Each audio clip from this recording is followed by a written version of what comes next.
নমস্কার বন্ধুরা, কেমন আছেন সবাই? আমি কিন্তু খুবই ভালো আছি।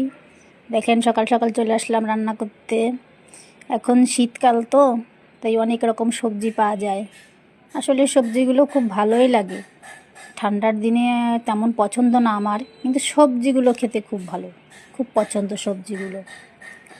তাই এই যে আমি আজকে বাঁধাকপির ঘন্ট রান্না করব।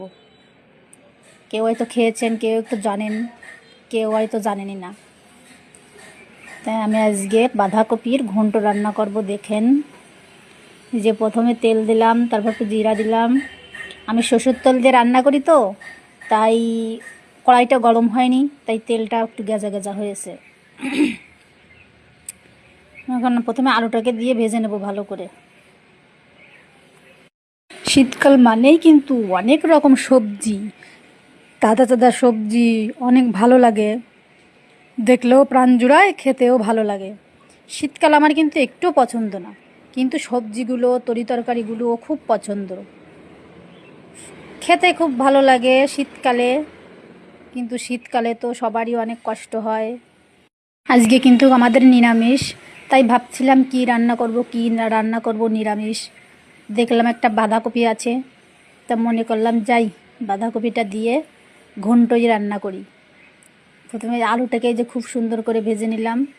ভাজার পর আমি এর ভিতরে দিয়ে দেব বাঁধাকপিটা, ঢেলে দিব, দিয়ে এটাকেও সুন্দর করে একটু ভাজি করব। আমরা যেহেতু গ্রামের মানুষ, তাই এদিক ওদিক অনেক রকম রান্না করি, অনেকভাবেই অনেক রকম কিছু খাই। আপনারা হয়তো মনে করবেন এই ঘন্টটা কি, ঘন্ট কেমন করে খায়, কেমনই বা লাগে। আসলে ভালোই লাগে, খারাপ না। যদি মন চায় একদিন রান্না করে খেয়ে দেখবেন কেমন লাগে। হ্যাঁ, পাতাকপিটাকে খুব সুন্দর করে শীতকাল আসলে এই যে বাঁধাকপির ঘন্ট, পালং শাকের ঘন্ট, চাল কুমড়োর ঘন্ট, অনেক রকম ঘন্ট খাই।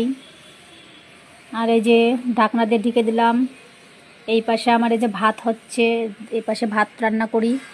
দুইটা চুলো তো একসঙ্গে, তাই সুবিধাও হয়। এক পাশে তরকারি রান্না করি, আর এক পাশে ভাত রান্না করি, একসঙ্গে দুইটাই হয়ে যায়। আর এতে কাস্টেও কম লাগে, মনে করেন এক কাস্টেই দুইটা রান্না হয়ে যায় আমার।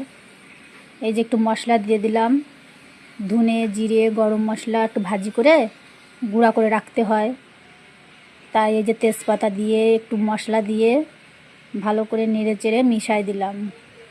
নিরামিষ তো একটু তেল একটু মশলা না দিলে আবার ভালো লাগবে না, তাই একটু মশলা দিয়ে দিলাম।